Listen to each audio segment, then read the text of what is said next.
중심 채널.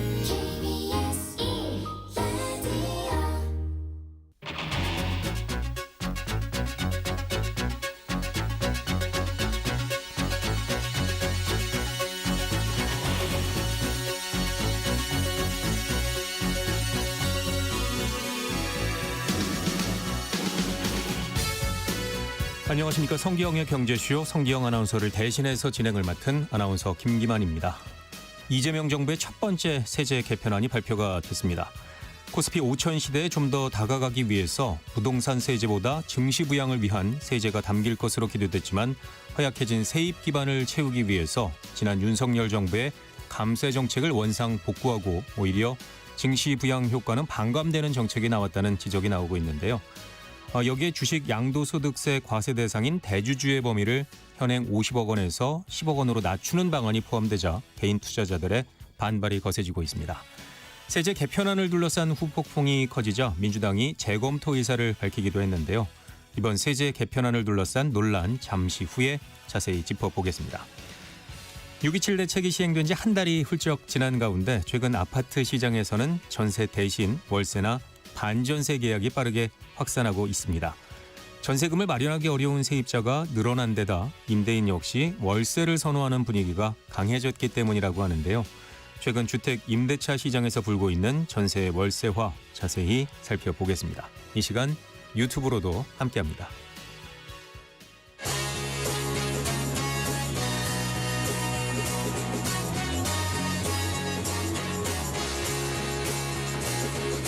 경제 시야를 넓혀드립니다. 투자의 지름길을 안내합니다. 돈 되는 정보를 발견하는 시간. KBS 1라디오 경제쇼. 네, 먼저 오늘의 경제 뉴스 정리해 드리겠습니다. 경제 뉴스 브리핑 손석우 경제평론가와 함께합니다. 어서 오십시오. 네, 안녕하십니까. 국내 증시가 지난주 급락세를 딛고 강하게 반등을 하고 있는데 오늘도 큰 폭으로 올랐죠. 네, 그렇습니다. 세제 개편안에 대한 실망감으로 폭락했던 국내 증시가 이제 이번 주 들어와서 이틀 연속 반등에 성공을 하는 모습입니다. 종가부터 말씀드리면 코스피는 1.6% 올라서 3,198.00에 거래를 마쳤습니다. 코스닥은 1.85% 상승한 798.60을 기록을 했습니다. 네. 코스피에서는 외국인과 기관의 동반 순매수 속에서 장중에는 3,200선을 회복하는 탄력을 보여주기도 했습니다. 시총 1, 2위 삼성전자와 SK 하이닉스인데요. 간밤 미국 엔비디아 랠리에 힘입어서 오늘 나란히 강세로 마감하는 모습이었습니다. 특히 SK 하이닉스가 2%대 강세를 나타냈습니다. 삼성전자도 오늘 아깝게 7만 원 회복에는 실패를 했습니다. 딱 69,900원에서 정규장을 마감했는데요. 장중에는 7만 원 선을 회복하기도 했습니다. 그런데 사실 오늘 진짜 주인공은 2차전지. 2차전지가 강세를 보였죠. 2차전지 섹터였습니다. 양극재 업체죠. 에코프로비엠이 시장이 기대하지 않았던 어닝 서프라이즈 실적을 발표하자 2차전지 섹터 전체로 이 기대감이 확 퍼졌습니다. 그래서 에코프로비엠은 오늘장에서만 15% 넘게 급등을 했고요. 예. 2차전지의 대장주라고 할 수 있죠. LG에너지 솔루션도 오늘 3% 가까운 강세를 기록했습니다. 지난주 급락의 빌미가 됐던 대주주 양도소득세 기준과 관련해선 개인 투자자들의 반발이 거세지니까 현재 대통령실을 비롯해서 여권에서 기준 재검토에 들어갔고요. 이에 따른 기대감이 오늘 어느 정도 반영이 된 것으로 보이고요. 네. 아울러 또 미국에서는 지난주 고용 지표가 꺾이자 미국 연준이 금리를 내릴 것이다. 즉 금리 인하 기대감이 커지면서 이 역시도 증시에 오늘 활력을 불어넣은 요인으로 해석이 됩니다. 지난달 물가도 2%대 상승세를 이어갔죠? 네, 통계청이 발표한 7월 소비자 물가 동향을 보면요. 지난달 소비자 물가 지수는 116.5위, 1년 전보다 2.1% 올랐습니다. 그래서 소비자 물가 상승률은 올해 1월 2%대를 기록했다가 5월에 1.9%로 떨어졌지만 6월에 다시 2%로 올라서 지금 두 달째 2%대를 유지를 하고 있습니다. 물가는 2%대로 올라서긴 했지만 2% 초반대입니다. 그래서 물가 상승을 자체만으로 물가가 위험한 수준이다 이렇게 얘기할 수는 없어요. 하지만 품목별로 보면 소비자들이 가장 체감하는 예를 들어 장바구니 물가라든지 아니면 외식 물가, 가공식품 물가 이런 것들이 고공행진하고 있거든요. 이게 문제입니다. 가공식품 물가는 4.1% 올랐습니다. 차이가 있군요. 네. 전달보다 상승률은 축소가 되긴 했지만 여전히 4%대 상당히 높은 상승세가 이어지면서 전체 물가 상승률을 이 가공식품 물가가 0.35%포인트 끌어올렸습니다. 지난달엔 또 아시겠지만 폭염 계속됐지 않습니까? 그러다 보니까 과일, 채소류 물가가 특히 많이 올랐습니다. 수박 20% 넘게 올랐고요. 시금치는 무려 78%, 아이고.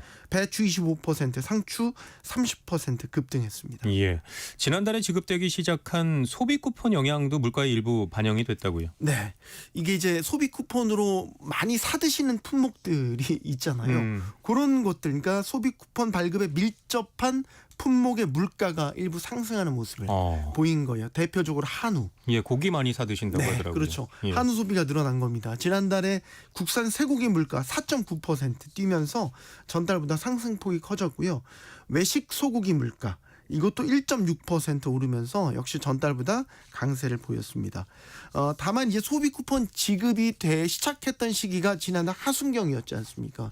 그래서 지난달엔 아마 미미하게 영향을 줬을 거고 본격적인 영향은 아마도 이달 물가 추이를 좀 봐야 될 것 같고요.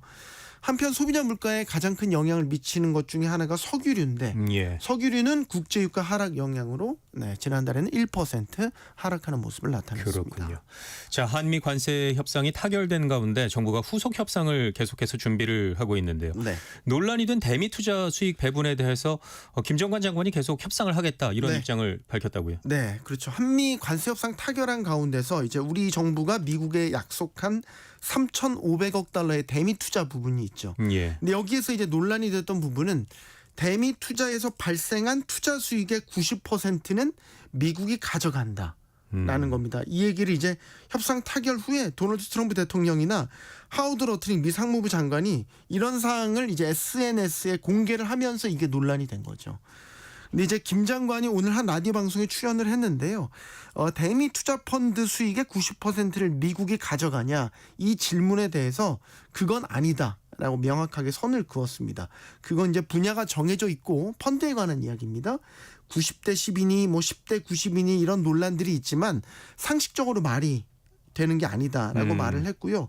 어떻게 운용할지에 대해서는 계속 협상에서 구체화해야 될 내용이 있다 이렇게 강조를 했습니다. 저는 이제 김 장관의 이런 발언이 시사하는 바가 꽤 크다고 생각을 해요. 왜냐하면 지금 한미 협상이 타결이 됐다고는 하지만 이거는 완전한 협상 타결이 아니거든요. 그러니까 프레임워크에 합의를 한 거고 큰 그림을 그려놓은 거죠. 사실 구속력이 있는 합의안을 만들어야 돼요. 이제 그러려면 이제 추후 후속 협상을 통해서 세부 사항 같은 것들을 결정하고 이런 합의안을 만드는 과정이 있어야 되는데 지금 한미 간 입장이나 협상 결과에 대해서 다소 좀 온도차가 있는 부분들이 있거든요. 뭐 대미 투자에 대한 부분도 있지만 뭐 농산물 시장 개방에 대한 부분. 그러니까 뭔가 명확하고 깔끔하게 해소가 되지 않은 부분들 이런 것들이 후속 협상에서 조율하고 가다듬어야 될 부분으로 보입니다. 네. 자, 매물 부족에 대출 규제까지 겹치면서 서울 아파트 전세 가격이 고공행진을 하고 있죠. 네. 지금 한국부동산원에서 이제 주간 아파트 가격 동향을 보면 전세값도 매주 측정을 하는데 지난달 마지막 주 기준으로 0.06% 상승을 했습니다. 이게 상당히 오랜 기간 상승세가 이어지고 있는 거예요. 114주째 이어지고 있는 거거든요. 최근 들어 또 오름세가 조금씩 가팔라지고 있는 게 보여요. 실거래가 기준으로 보면 더 명확한데 KB부동산에서 이제 집계하는 서울 아파트 중위 전세 가격이라는 게 있습니다. 그러니까 평균이 아니고요. 딱 중간값의 중위 전세 가격을 보면 평균 이게 5억 6,333만 원으로 집계가 됐습니다. 그래서 전월 대비해선 333만 원 더 오른 거고요. 이게 3개월 연속 중위 가격이 계속해서 오름세를 이어가고 있고 1년 전과 비교하면 3천만 원 이상 오른 겁니다. 근데 이걸 지역별로 나눠보면 더 체감이 됩니다. 강남권 중위 전셋값은 6억 원대를 이미 넘었고 강북권도 지금 5억 원에 근접해 가고 있습니다. 개별 단지별로 보면 더 뚜렷합니다. 이게 이제 국토교통부에서 실거래가 공개 시스템을 운영을 하는데 여기에 이제 신고된 내용을 보면 서울 강남 지역에서도 이제 아주 전세 수요가 많은 곳이 송파구예요. 송파구에서도 아주 전세값이 비싸기로 유명한, 예를 들면 송파구 잠실동에 있는 리센츠라는 아파트가 있는데 예. 여기 전용 면적 84제곱미터 지난달 26일에 15억 5천만 원에 전세 가격 체결이 됐어요. 15억. 예. 이게 한 달 전에는 14억 원이었어요. 그러니까 한 달 사이에 1억 원 넘게 더 오른 거죠. 같은 구에도 파크리오라는 아파트도 있는데 같은 평형입니다. 84제곱미터. 14억 원에 지난달 1일에 전세 계약 맺었거든요. 그 전달에 이제 11억 원. 당시 전세 최고가였으니까 이것도 한 달 만에 3억 원 크게 올랐군요. 오는 거죠. 이게 이제 서울 이 송파구에만 국한된 게 아니고 전체적으로 다 비슷하게 이 금액 차이는 있지만 다 오르고 있습니다. 영등포구, 동작구, 광진구 다 1% 넘게 전세값이 뛰었고요. 25개 서울 지역에 자치구가 있는데 내린 곳, 전세값이 내린 곳은 동대문구와 서초구 딱 두 곳밖에 없습니다. 그러니까 전체적으로 보면 서울 전세값의 오름세는 계속되고 그 폭도 점차 가팔라지고 있다라는 겁니다. 왜 이렇게 전세값이 오르고 있는 건가요? 기본적으로 보면 수급 불균형이 일단 구조적인 원인이라고 봐야 돼요. 그러니까 서울 수도권 안에 전세 수요는 꾸준히 있잖아요. 예. 근데 그에 비해서 공급이 따라가지 못하는 거죠. 그래서 이런 것도 지수화하거든요. 이게 전세 수급 지수라는 게 있는데 지난달 기준으로 이게 145를 기록했어요. 100이 넘으면 일단 수요가 공급보다 많다는 의미입니다. 근데 145잖아요. 100을 훨씬 뛰어넘었단 예. 말이죠. 그만큼 이 전세 수급의, 그러니까 공급과 수요의 불균형이 심각하다라는 거고, 여기에 이제 627 대출 규제 영향도 한몫을 하고 있는 것으로 보입니다. 그러니까 627 대출 규제 이후에 서울권의 전세 물량이 확 감소하고 있는 게 뚜렷하게 나타나고 있다. 그런 상태인 거고요. 예. 어느 정도 예상을 했던 건가요? 그렇죠. 왜냐하면 이제 대출 규제 주요 내용이 주담대를 일단 그 상한을 6억 원으로 억제를 하지 예. 않습니까? 이것 때문에 주택 매매 거래가 확 줄었죠. 여기에다가 대출 규제가 전세 대출에도 일부 다 포함이 됩니다. 그러면 예를 들어서 이제 주택 매매가 줄어든, 주택 거래가 안 되다 보니까 전세 수요가 상대적으로 늘어날 수밖에 없는 거고, 또 여기에는 실거주 의무도 예. 간접적으로 부여가 돼 있기 때문에 집주인들이 이제 직접 거주하러 들어오는 경우도 발생하는 거죠. 그러니까 공급도 부족한데 집주인들이 직접 거주하러 들어가야 되니까 기존의 세입자들이 문제가 생기는 거죠. 이렇기 때문에 전반적으로 수급 불균형이 더 심해지고 있는 거고요. 이런 영향 때문에 전세값이 오르는 거고, 또 전세값이 오르니까 뭐가 나타나냐면 전세의 월세와도 더 가팔라지고 있는 거죠. 예를 들어서 전세 대출 보증 비율도 줄었거든요. 이러면 기존 전세 가격 상승분을 감당 못하게 되는 경우에는 일부는 월세로 돌려거나, 그래서 반전세가 되거나 아예 월세로 돌리는 경우도 있죠. 근데 이제 앞으로가 더 걱정인 게 지금 8월인데 9월부터는 이제 우리가 전통적인 가을 이사철, 이사를 많이 하게 되죠. 이사 수요가 많아지는 시점이거든요. 그러면은 더 아마 이런 현상이 심해질 수 있다라고 보고, 지금 입주 절벽이 걱정되는 거는 서울권, 수도권 지역의 주택 공급이 올해도 그렇지만 내년, 내후년까지도 계속 부족할 것으로 전망이 되고 있거든요. 정말 입주 절벽으로 인한 전세난 현실화될 수 있다는 우려 커지고 있습니다. 네, 경제뉴스 브리핑 손석우 경제평론가와 함께했습니다. 오늘 말씀 고맙습니다. 고맙습니다.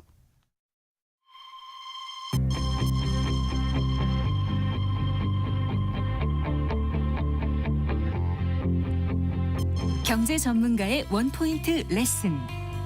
꼭 알아야 할 정보와 이슈를 알기 쉽게 풀어드립니다. 대한민국 경제 고수와 함께 투자의 맥을 짚는 KBS 일라디오 경제쇼.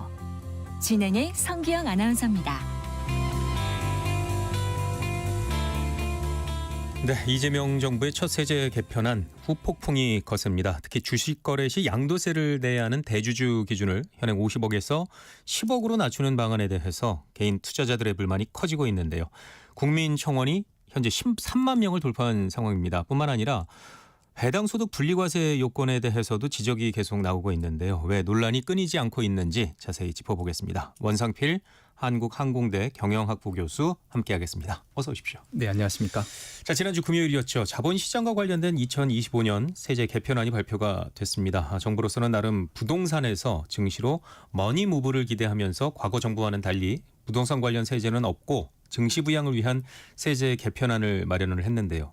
오히려 시장 반응은 싸늘했습니다. 그 이유 먼저 어떻게 보고 계시는지요? 네, 정부는 증시 부양을 위한 세제 개편안이라고 했는데 실상을 봤더니 증시 침체를 위한 세제 개혁안이었기 때문입니다. 그러니까 사실 증권거래세를 인상하고 또 대주주 양도세 기준을 턱없이 낮추고 배당 소득 분리과세 같은 경우에도 그 혜택을 받기 사실 어려운 수준까지 기준을 높여버리고 예. 또 감액 배당 비과세 같은 경우에는 없애버리겠다라고 했으니까요. 없던 세금은 만들고 있던 세금은 올리고 또 주던 배당은 못하게 했다. 예. 이렇게 할 수 있으니까 이건 증시시장 활성화를 얘기했지만 사실은 증권시장을 죽이는 그런 세제 개편안이 되었다라고 투자자들은 보고 있습니다. 투자를 하는 사람 입장에서는 굉장히 불편한 내용들이 많이 있군요. 굉장히 속상한 일이죠. 예. 자, 그러면 세제 개편안 내용 하나씩 살펴볼 텐데요. 세제 개편안 내용 중에 가장 논란이 되는 것이 대주주 양도소득세인데요. 한국에서는 양을 키우기 어렵다 이런 얘기를 하는데 정말 그런가요? 네, 그렇습니다. 한국에서는 양도 소득세를 내기 때문입니다. 양도소득세를 내야 하니까 양을 키울 수 없다. 예. 예, 사실 뭐 우리가 간단하게 지금 웃고 넘어가는 건데요. 뒤에 드릴 말씀들이 사실 너무 짜증나고 고통스러운 내용들이라서 예. 네, 우리가 잠깐이나마 좀 이렇게라도 웃음거리를 찾아봐야 되는 그런 상황이 아닌가 싶습니다. 예.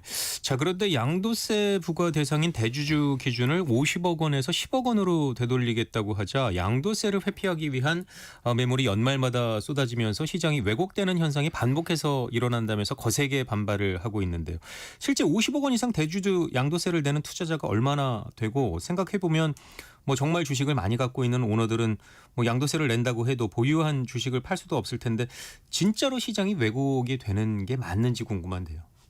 그렇습니다. 그러니까 지금 저희가 연말만 되면 특히 코스닥 시장 같은 경우에는 대규모 개인 매물이 출회되고 있습니다. 예. 그렇기 때문에 시장이 12월만 되면 매물이 쏟아진다라는 게 확정시 되면 사람들은 그것보다 더 앞서서 11월이나 또는 10월부터 주식을 팔기 시작하죠. 예. 그리고 이런 패턴이 계속 반복되다 보니까 아예 코스닥 시장 같은 경우에는 1년에 9개월만 할 수 있는 시장이다. 뭐 이렇게까지 얘기를 하고 있는 실정입니다. 예.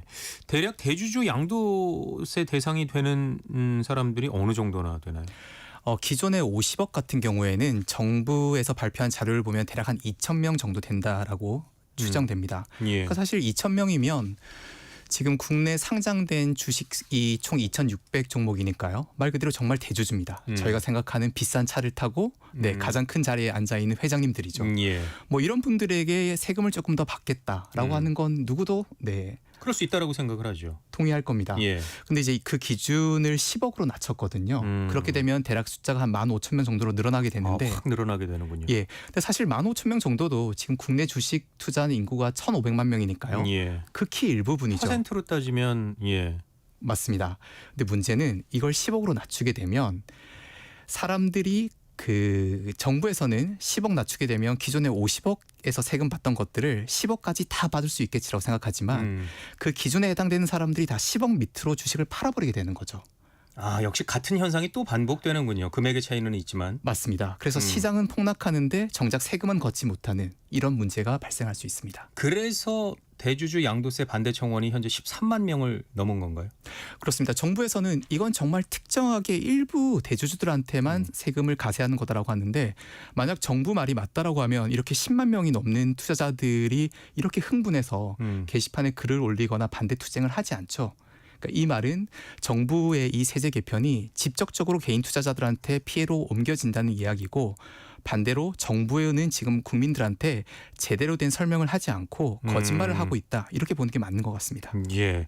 그래서 개인 투자자들은 사실 양도세 대상이 10억이든 50억이든 상관이 없을 거라고 생각했는데 실상 그게 아닐 수도 있다. 이런 말씀이시군요. 그렇습니다. 예. 자, 이번에 증권 거래세율도 현재 0.15%에서 2023년 수준인 0.20%로 되돌리겠다고 발표를 했는데요. 당초 금융투자소비세 도입 조건부로 인하가 됐던 만큼 원위치를 시키겠다는 얘기인데 어떻게 보고 계신가요? 앵커님께서 말씀하신 것처럼 그러니까 금융투자소득세를 도입하는 조건으로 증권거래세를 없애는 거였기 때문에 예. 근데 다시 지금 금투세가 취소된 상황이니까요. 예. 증권거래세는 원복하는 게 맞습니다. 그리고 실제로 투자자들도 이 부분에 대해서는 이견을 가지고 있지 않아요. 지금 나라의 곳간이 비었지 않습니까? 예. 네, 어디서든 세수를 짜내야 되기 때문에 증권거래세를 다시 원복시키겠다는 것에 대해서는 대부분이 동의하고 있습니다. 예. 다만 모든 정책이라고 하는 게 시기와 절차, 그 방법이 중요하지 않겠습니까? 그런데 시장이 이제 겨우 움직이기 시작한 이 예. 시점에 네, 뛰려고 하는 선수의 다리를 일단 잡아버린 거죠. 투자자들은 거기에 대해서 굉장히 짜증을 느끼고 있습니다. 예. 뭐 과거에도 거래는 증시 상황에 따라서 달라지는 거지 증권 거래세율과는 크게 영향을 받지 않기 때문에 세수를 늘려야 하는 만큼 양해를 구해야 한다는 주장도 나오고 있다고요. 네, 근데 문제는 이게 지금 저희가 세금은 세금대로 걷지 못하면서 욕망 먹는 상황이 됐기 때문에 그렇습니다. 그러니까 증권 시장이 지금 정말 정부가 이야기한 것처럼 5,000포인트를 가게 된다라고 하면 어차피 증권거래세는 가격과 거래량으로 결정되지 않습니까? 예. 그러니까 주가가 올라가면 올라가는 것만큼 굳이 세율을 인상하지 않아도 또 주가가 올라가면 거래량이 급증하게 되거든요. 그러면 그만큼 세수는 늘어나는 거니까. 맞습니다. 예. 굳이 지금 세율을 건드리지 않아도 증시만 활성화된다라고 하면 정부가 추정했던 것보다 적게는 2배에서 많게는 한 4배 정도까지도 증권거래세로 거둘 수 있는 상황입니다. 그런데 시장이 움직이려고 하는데 판을 엎어버린 거죠. 그러면 이건 세금은 세금대로 걷지 못하고 투자자들은 정부가 5,000포인트를 가기 위해서 모든 정책적 수단들을 총동원하겠다라고 했는데 전혀 반대 정책을 내놨으니까요. 상당히 배신감을 느끼게 되는 겁니다. 그렇군요. 그러면 다른 나라와 비교하면 어떨까요? 증권 거래세의 수준. 우리가 보통 선진국이라고 하는 나라에서는 증권거래세를 걷지 않죠. 그리고 뭐 미국 같은 경우에는 지금 0.0008%를 걷고 있거든요. 0.0008이요. 예, 그렇습니다. 한국은 지금 0.2%로 인상한다고 했으니까요. 대략 한국이 한 250배 정도 높다라고 하겠습니다. 근데 물론 미국은 예. 그렇기 때문에 금융투자 소득세를 부과하고 있습니다. 예. 다만 장기 투자하는 사람들한테는 또 다른 금융 투자에서 손실이 나면 그런 것들을 다 상계해서 세금을 물리거든요. 근데 한국은 지금 그렇지 않고 손실은 너의 책임, 하지만 이익이 나면 다 세금 내라. 이렇게 예. 하니까 투자자들이 화가 났습니다. 그렇군요. 또 가장 주목이 되는 것이 정부의 배당 소득 분리 과세인데요. 배당을 활성화하기 위해서 이재명 대통령이 굉장히 강조했던 것으로 저도 기억을 하는데요. 지금은 이자와 배당이 2천만 원 이상인 경우에 종합소득세로 물리는데 이 기준을 대폭 올려서 배당 세금을 줄여준다고 하죠. 정부안 어떻게 나온 건가요? 맞습니다. 그래서 실제로 이제 이소영 국회의원이 이 안을 발표하고 나서 국내 주식시장 같은 경우에도 고배당주나 또는 관련 기업들의 주가가 많이 움직였습니다. 예. 그런데 막상 정부가 발표한 안을 봤더니 세율은 대폭 올리고 또 반대로 그 배당 비과세를 받을 수 있는 분리과세를 받을 수 있는 기업의 조건은 한없이 높여버린 겁니다. 예. 그러니까 세금은 더 받고 막상 그렇게 혜택을 받을 수 있는 기업 숫자는 줄여버렸기 때문에 뭐 이렇게 되면 이거는 배당소득 분리과세의 의미가 없다 이렇게 결론이 나버린 거죠. 예. 그러면 배당 소득 분리과세로 기업들이 배당을 대폭 늘리는 유인이 안 되겠군요. 지금 기준으로는 늘릴 이유가 없습니다. 그렇군요. 자, 최고 세율이 당초 더불어민주당의 이소영 의원이 제안을 했던 20%에서 25% 세율과 비교를 하면 35%로 결정이 되면서 좀 후퇴한 것 아니냐 이런 지적도 나오고 있는데요. 처음 논의보다 후퇴한 이유는 뭐라고 보고 계신가요? 그러니까요. 정말 이게 도저히 이해를 못하겠습니다. 네, 그러니까 예. 세금은 세금대로 못 걷고 시장은 시장대로 망가지고 주식시장은 갈수록 더 침체 국면으로 갈 게 뻔한 이런 결론을 왜 냈는지 정말 이해를 할 수 없고요. 그래서 뭐 시장 일각에서는 음모론까지 제기되고 있는 그런 실정입니다. 예. 자, 말씀처럼 배당소득 분리과세 도입에 대해서 배당을 많이 받는 대주주나 큰 손들만 혜택을 받게 된다는 부자 감세 지적이 여당 안에서도 계속 제기가 되고 있는데요. 어떻게 보고 계시나요? 네, 그러니까 이게 항상 이제 이런 문제가 있으면 부자들한테만 일방적으로 혜택이 돌아간다, 부자 감세다, 뭐 이런 프레임을 씌우는데요. 앵커님께서 말씀하셨듯이 당장 부자와 전혀 조건이 맞지 않는 또는 그 10억의 대주주 양도세 기준에도 전혀 해당되지 않는 개인 투자자들이 지금 벌떼처럼 들고 일어나서 이 부분이 잘못됐다고 이야기하고 있지 않습니까? 그러니까 기본적으로 지금 이 부분은 부자들한테 일방적으로 혜택이 돌아가는 그런 상황이 아닌 거고요. 약간 이렇게 좀 비유를 들고 싶습니다.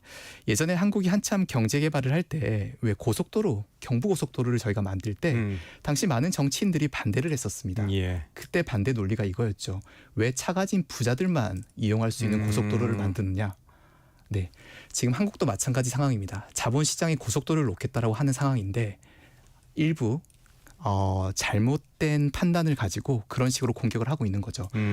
미국 증권 시장이 일종의 고속도로라고 하면 지금 한국의 증권 시장 같은 경우에는 고속도로도 아니고 국도도 아니고 예. 먼지 펄펄 날리는 지방도로 비포장도로입니다. 예. 이제 좀 고속도로 깔아보겠다고 하는데 그거 결국은 차 가진 부자들만 쓸 수 있다. 이렇게 반대를 하고 있는 거죠. 예. 자, 지난 7월 11일입니다. 이재명 대통령이 한국 여의도 한국거래소 간담회에서 자, 국민들이 주식 투자로 중간 배당을 받고 생활비를 벌 수 있도록 증권시장을 부동산에 버금가는 대체 투자 수단으로 만들겠다 이런 말을 하셨는데요.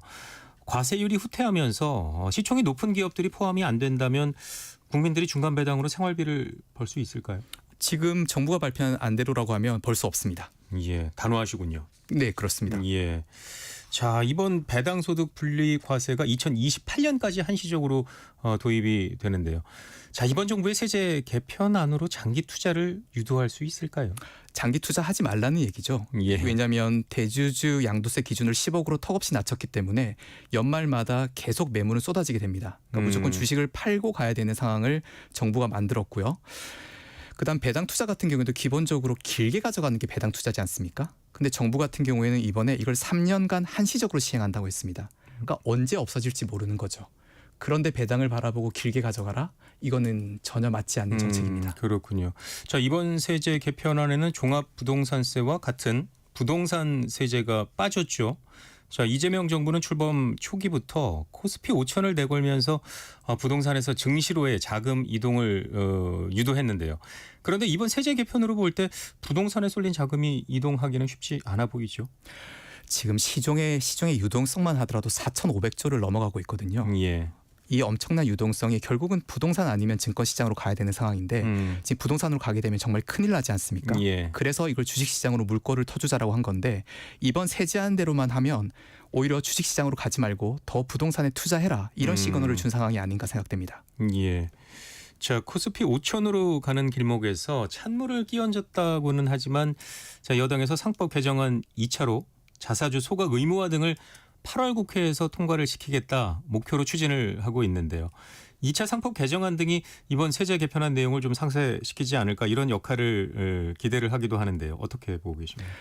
우리가 이제 한국 증권 시장을 이야기할 때 늘 코리아 디스카운트라고 한 단어가 따라붙지 않습니까? 예. 여기에는 개인 투자자들에게 한없이 불리한 잘못된 구조가 자리 잡고 있기 때문입니다. 근데 이 상법 지금 개정안 같은 경우에는 그 기울어진 운동장을 조금 정상화시키자라고 하는 건데 만약 여기서도 정부가 또 이 세제 개편처럼 후퇴된 안을 제시한다라고 하면 지난주 금요일 폭락대와는 차원이 다른 증권 시장에 샥이 올 겁니다. 예. 그런 어리석은 짓을 정부가 하지 않기를 바랍니다. 예. 사실 말로는 부동산에서 증시로 머니무브를 외치고 있지만 이번 세제 개편안을 두고 부자 감세라고 얘기를 하는 건 부동산 세금과 비교를 해도 형평성에 좀 어긋난다 이런 비판을 하기도 하는데요. 자, 대주주 양도세 기준이 10억 원은 서울 아파트 평균 가격인 13억 8천만 원에도 한참 못 미친다는 건데요. 이런 지적은 좀 타당해 보이기도 하는데요. 물론 우리가 이제 추위와 더위 그리고 살기 위해서 꼭 필요한 집과 투자해도 되고 또 그렇지 않아도 되는 주식을 비교하기는 좀 그렇지만 단순히 이 두 개의 금융 상품을 보면 부동산 같은 경우에는 12억까지는 세금이 한 푼도 없습니다. 예. 그리고 내가 10억을 벌었던 100억을 벌었던 1000억을 벌었던 거기서 오래 거주하게 되면 80%까지 세금을 면제시켜 주거든요. 예. 그런데 주식 같은 경우에는 오히려 오래 가지고 있으면 가지고 있을수록 세금이 더 늘어나는 구조입니다. 그리고 세금의 비율도 부동산과는 비교할 수 없을 정도로 높고 또 깊게 설계되어 있기 때문에 예. 이런 세제안이라고 하면 네, 주식을 가지고 있을 이유가 없고 부동산으로 가는 것이 당연히 현명한 결정입니다. 예. 자, 민주당 내에서도 반발이 심해지자 내부에서 의견을 모으고 있다고 하던데요. 이번 세제 개편안이 아직 확정이 된 건 아니죠? 네, 그렇습니다. 이제 8월 국무회의에서 최종적으로 결정될 건데요. 다행스럽게도 이번 대통령은 이 자본시장에 대해서 이해를 가지고 있는 분 아닙니까? 예. 그러니까 이렇게 엉터리 법안이 통과되지는 않을 것으로 기대합니다. 예. 자, 오늘 굉장히 센 어조로 말씀을 해 주셨는데요. 그 마지막으로 현 정부가 정말 증시 활성화를 위해서 무언가를 하겠다면 세제 개편안 마지막 조율은 어떻게 무엇을 해야 한다고 보고 계시는지요?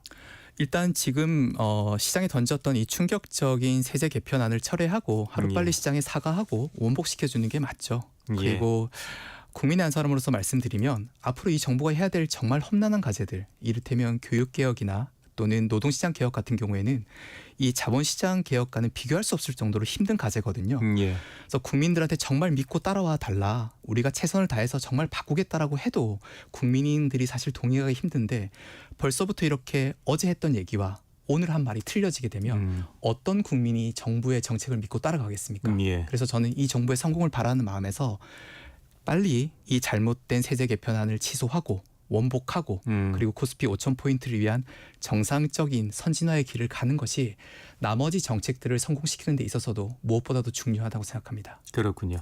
자, 오늘 말씀은 여기까지 듣겠습니다. 원상필 한국항공대 경영학부 교수와 함께했습니다. 오늘 말씀 고맙습니다. 네, 감사합니다.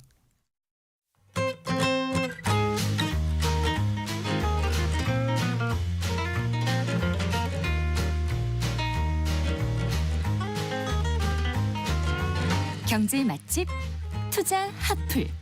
지금은 돈 벌기 딱 좋은 시간. KBS 1라디오 경제쇼.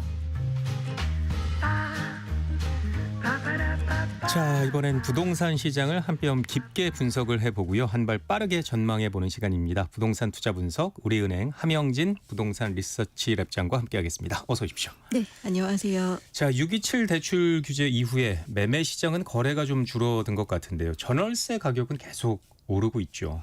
네, 맞습니다. 지방주택 시장은 전월세 가격이 빠지거나 하락하는 지역도 있는데요. 이제 서울을 중심으로 수도권의 전월세 가격이나 매물 부족 현상은 좀 이어지고 있는 상황입니다. 그 627 가계 대출 관리 방안이 발표되면서 사실 이제 주택담보대출은 수도권의 허들이 좀 높아졌잖아요. 예, 이제 예. 6억 원 정도의 캡이 씌워졌고 또 6개월 안에 전입신고도 해야 되니까요. 예. 그래서 당분간 이런 수요가 이제 임대차에 머무는 상황이 좀 많을 것으로 판단이 되고 있습니다. 실제 올해 상반기 전국 아파트 전세 거래가 약 23만 1,800여 건 정도 진행이 됐고요.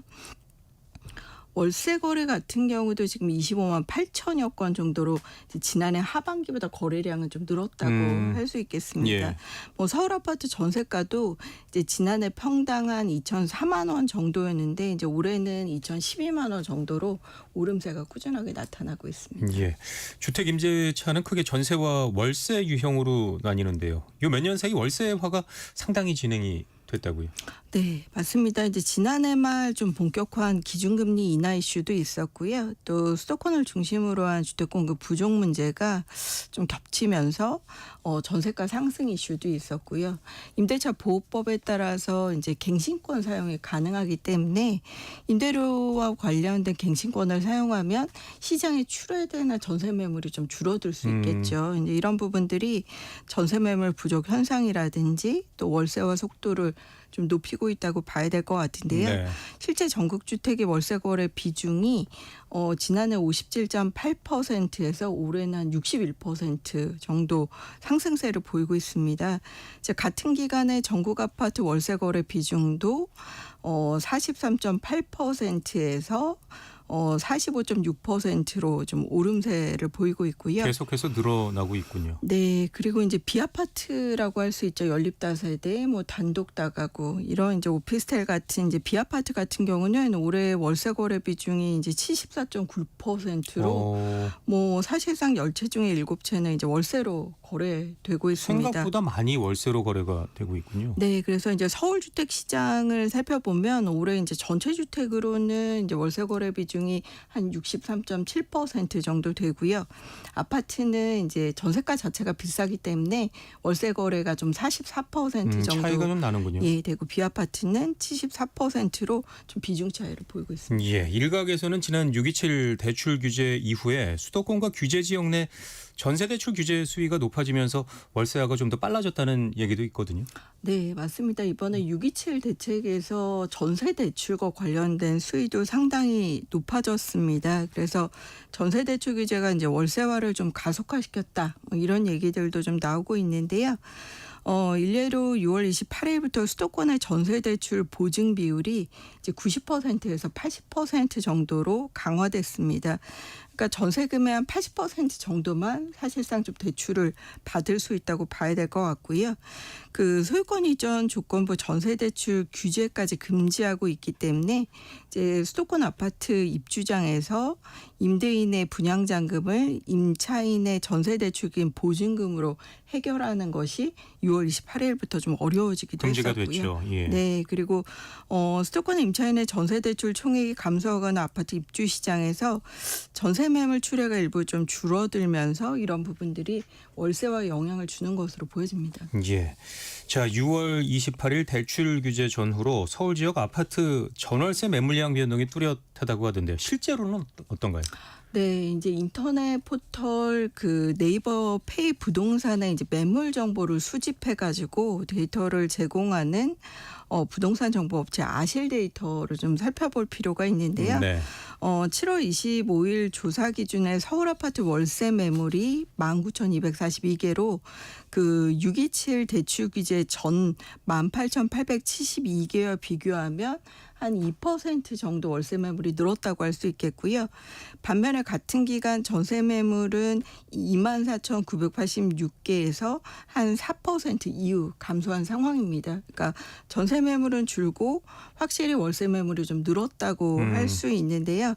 뭐 이런 부분들은 이제 보증부 월세, 보증금을 낀 월세를 포함하는 부분이긴 하겠지만 매물 자체도 월세 매물이 좀 늘었다고 할 수 있겠죠. 집을 갖고 있는 사람은 전세나 월세 중에 어떤 걸 더 선호를 하는 경향이 있을까요? 사실 이제 차익을 기대하는 그리고 자기 자본의 비중이 낮다면 당연히 이제 전세 보증금을 지를 때 레버리지 삼아서 이제 갭 투자를 하는 것이 예. 유리하기 때문에 전세를 선호하겠지만 뭐 보증금을 내줄 뭐 능력이 된다든지 요즘 은행 이율이 굉장히 낮기 때문에 예. 뭐 운영 수익에 좀 더 방점을 찍는 분들은 월세를 더 선호한다고 할 수 있겠습니다. 그렇군요. 향후 정부의 부동산 종합 대책에 전세 대출 규제를 지금보다 더 강화한다는 전망들도 나오고 있던데요. 어떻게 보시나요? 네, 맞습니다. 이제 627 대출 규제책으로 수도권의 전세 대출 보증 비율이 이제 80%로 낮아진 데 이어서 향후 정부가 이제 추가 부동산 종합 대책 뭐 이르면 뭐 이달 안에 발표될 수도 있다고 얘기가 나오고 있는데요. 뭐 여기에 그 전세 대출 규제를 조금 더 포함할 것이라는 뭐 얘기들도 좀 꾸준한 편입니다. 예. 뭐 이를테면 이제 전세 대출이라든지 전세 대출 이자 비용을 그 스트레스 DSR 3단계 규제에 포함하는 겁니다.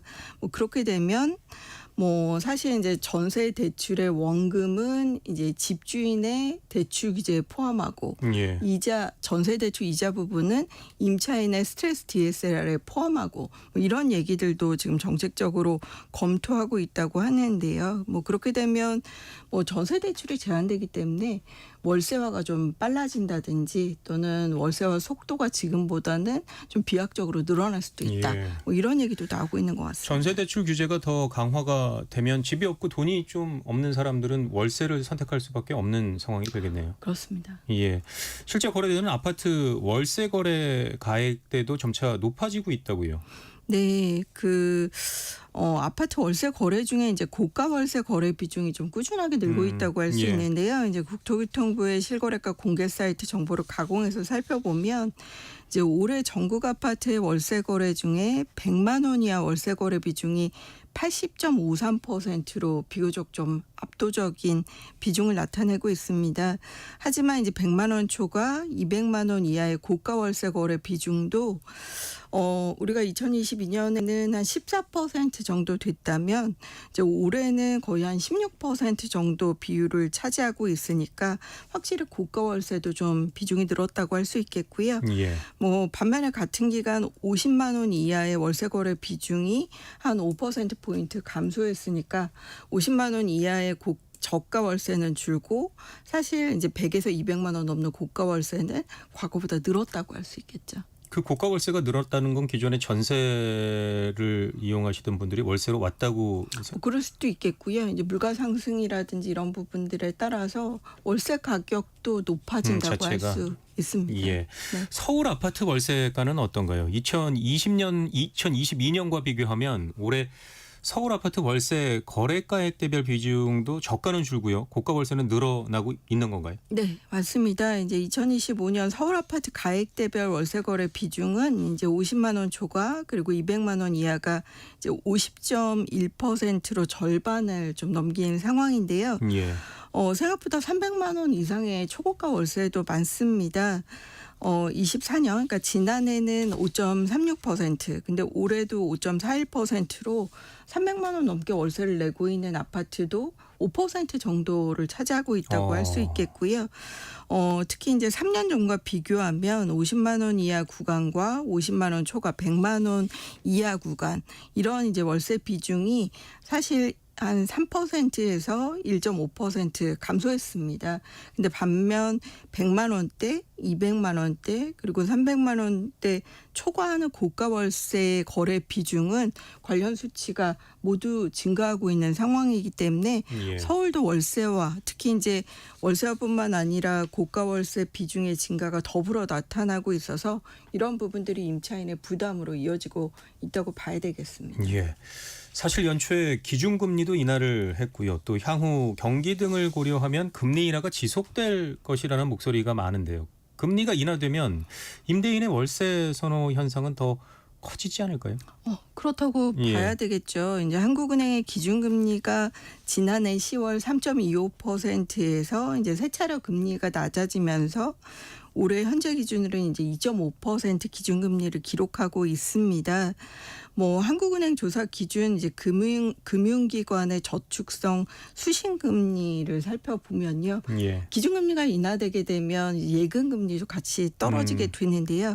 1월에 3.07%에서 이제 5월에는 2.63%로 사실상 기준금리 인하 흐름에 따라서 정기예금 금리도 지속적으로 떨어지고 있습니다. 네. 임대인의 관점에서 보면 전세 보증금을 내어줄 능력만 된다면 전세를 받아서 은행 예금으로 넣어두는 것보다는 월세를 놓는 게 훨씬 유리하겠죠. 유리할 수밖에 예. 없는데요. 실제 올해 4월 한국부동산원의 전국의 월세 이율, 그러니까 전월세 전환율을 살펴보면요.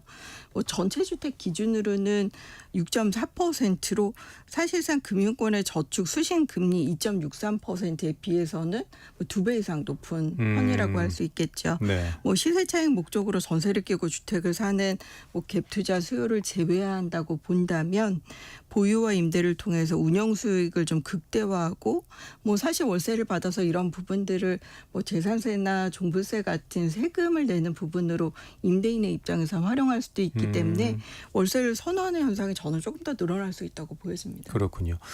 당장 전세가 소멸하지는 않겠지만 지금 추세대로라면 이제 주택 월세는 더 이상 1인 가구의 전유물은 아니게 됐고요. 네. 주택의 월세화 현상이 장기화할 것으로 보고 계신가요? 저는 이제 그렇다고 보여지긴 하는데요. 일단 수도권의 주택 공급, 그러니까 입주 물량이 내년에 특히 더 많이 줄어들 것으로 보여집니다. 그렇다면 일부 이제 전세 매물화되는 부분들이 부족해질 수 있는 예. 부분들이 있겠고요. 기준금리 인하와 관련돼서도 인하 추세는 조금 더 이어질 수 있겠죠. 그리고 이제 전세 대출 규제가 지금보다 좀 다양한 요인으로 강화된다면 월세와 전환 현상이 장기화될 수 있는데요. 앞으로도 월세 시장이 이제 임대인 임차인이 보증과 월세를 좀 다양하게 변주하면서 유연하게 가져가는 현상들이 이루어질 수 있을 것으로 보여지는데요. 두 가지인 것 같습니다. 이제 임차인의 입장에서는 높은 월세가 가게나 또는 자산의 운영에서 좀 부담이 될 수 있는데 반대로 임대인에게는 이제 정기예금 이자 이상의 수익을 가져다 주는 이점이 있을 수 있기 때문에 이런 부분들을 본다고 한다면 이제 월세화라는 부분들이 속도가 지금보다는 조금 더 높아지지 않을까라고 보여지고 있습니다. 예. 자, 이렇게 월세화로 전환이 되면 임차인 입장에서는 주거비 부담이 많이 늘어날 것으로 보이는데요. 정부가 이런 부분에 정책적으로 노력을 좀 해야 되지 않을까요?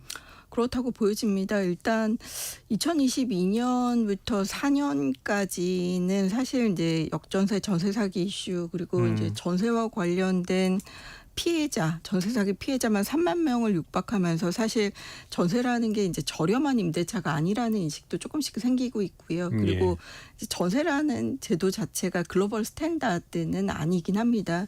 근데 이제 문제는 그러니까 전세에서 월세화 속도가 좀 매우 빠르기 때문에 임차인의 입장에서는 주거비 부담이 단기적으로 급격하게 올라간다는 것들이 부담이 될 수 있겠거든요. 예. 그래서 좀 월세화 속도를 줄이기 위한 주택 정책이 강화될 수는 있다고 보여지고요. 이런 부분들이 임차인의 보호법제 강화, 그리고 공공임대주택 확대, 그리고 월세 세액공제 확대 이런 부분으로 좀 이어질 수는 있을 것으로 예. 보여집니다. 네. 취약계층을 위해서도 좀 여러 가지 정책들을 만들어야 하지 않을까요? 그렇습니다. 이제 아무래도 월세 바우처, 그러니까 임대료를 좀 보조해 주는 정책이라고 할 수 있겠고요. 그리고 사실 이제 금융권도 보증부 월세 같은 경우는 보증금에 대한 이제 월세 대출 상품 이런 부분들로 대응을 하게 되면 좀 빠른 월세화의 제도적 기반을 좀 줄여줄 수 있을 것으로 보여지기는 하는데요. 정부의 정책도 지속해서 진화될 것으로 보여지긴 하지만 임대인과 임차인 모두 좀 주택 임대차 시장의 수급과 가격 그리고 월세화 속도에 주목할 필요는 있을 것으로 보여집니다. 예. 자, 가속화하고 있는 임대차 월세화에 대해서 알아보고 있는데요. 매매 시장의 분위기는 어떤가요? 최근 이제 6.27 대책이 워낙 대출 규제로는 강력했었기 때문에 예. 거래 숨고르기가 이어지고 있습니다. 올해 서울 주택 시장을 살펴보면 마치 이제 쌍봉 낙타처럼 3월과 6월에 거의 주택 거래가 9천 건, 10,000건 이상 거래되기도 했었는데요. 예. 7월이 지났지만 그리고 8월 말까지는 실거래가 신고가 더 들어와야 되기는 하겠지만 3,000건 이하로 거래가 좀 줄어들어 있는 상황입니다. 다만 이제 거래 상승률이 둔화되고 거래의 총량은 줄어들긴 했지만 거래가가 생각보다 많이 빠지고 있지는 않은 상황이고 상승률이 좀 둔화되고 있는 패턴이 있기 때문에 정부 입장에서는 장기적으로 주택 공급이라든지 지역의 균형 발전 그리고 대출 규제를 통해서 시장을 좀 안정화시킬 수 있는 종합 대책을 8월에 내놓을 것으로 보여지고 그렇군요. 있습니다. 매매 시장의 경우에는 양극화, 특히 고가 주택은 여전히 초고가 현상이 이어지고 있는데요. 그 이유는 뭐라고 생각을 하시나요? 올해 이제 주택 시장의 가장 큰 특징은 이제 지역별 양극화라고 할 수 있습니다. 일명 이제 똘똘한 한 채라고 할 수 있죠. 이제 지방 같은 경우는 5만 호의 미분양이 쌓여 있고 지역의 경기도 썩 좋지 못하고 또 일부 지역에서는 자산 가치 상승에 대한 기대 심리가 낮기 때문에 장기적으로 안전자산 역할을 할 수 있는 서울 주택 시장 이제 그 안에서도 강남권이나 한강변의 선호가 높아지면서 일부 서초의 신축 아파트는 이제 국평형이 이제 50억이나 70억을 넘어서는 상황도 동시에 발생되고 신고가도 발생되고 있는 반면에 서울의 외곽 지역이라든지 공급이 많은 수도권 남부 지역 같은 경우는 주택 가격이 동시에 빠지고 있는 지역별 양극화 차별화 현상도 이어지고 있는데요. 사실상 우리 경기가 좋지 않은 상황에서 소유자 입장에서는 자산가치 상승 역할을 할 수 있는 지역으로 선택과 집중을 하면서 나타나는 현상이라고 볼 수 있겠습니다. 예. 자, 정부가 추가적으로 부동산과 관련해서는 어떤 대책을 내놓을까요? 대책이 일단은 나와봐야 알 수 있겠지만 이제 역시 이제 공급 대책을 고민하지 않을 수는 없을 것 같습니다. 이제 유휴부지를 활용해서 수도권의 주택을 추가 공급한다든지 3기 신도시를 조금 더 고밀하거나 상업용 용지를 주거용으로 바꿔서 택지 공급 시기를 좀 조기에 당기는 부분들도 가능할 것으로 보여지기도 하고요. 예. 역시 서울 지역은 정비 사업이 주택 공급의 주요 루트라고 할 수 있습니다. 이럴 때 실제 정부가 일부 기부 체납을 통해서 용적률이나 건폐율을 높여줘서 정비 사업의 속도를 좀 높여줄 수 있는 공급 대책도 필요하다고 보여지고요. 올해 단기적으로 한강변이나 강남권은 집값이 10% 이상 급격히 상승했습니다. 예. 근데 이제 강남 3개구 용산을 제외하면 규제 지역이 되지 않는 이제 한강변이라든지 올해 집값이 많이 오른 경기도 과천 지역 같은 경우는 조정 대상 지역, 투기 지역, 투기 과열지구, 뭐 토지거래 허가구역 이렇게 수요를 좀 억제할 수 있는 규제책도 동시에 나올 것이라고 보여지고요. 좀 일극 체제인 수도권에 몰려 있는 수요를 지방에 분산시킬 수 있는 지역 균형 발전 정책들도 포함될 가능성이 있다고 보여집니다. 예, 부동산 투자 분석 오늘은 가속화하는 임대차 월세화 시장에 미치는 영향에 대해서 알아봤습니다. 함영진 우리은행 부동산 리서치 랩장과 함께했습니다. 오늘 말씀 고맙습니다. 네, 고맙습니다. 네, 성기영의 경제쇼는 여기까지입니다. 저는 아나운서 김기만이었고요. 내일 다시 인사드리겠습니다. 함께해 주신 여러분 고맙습니다.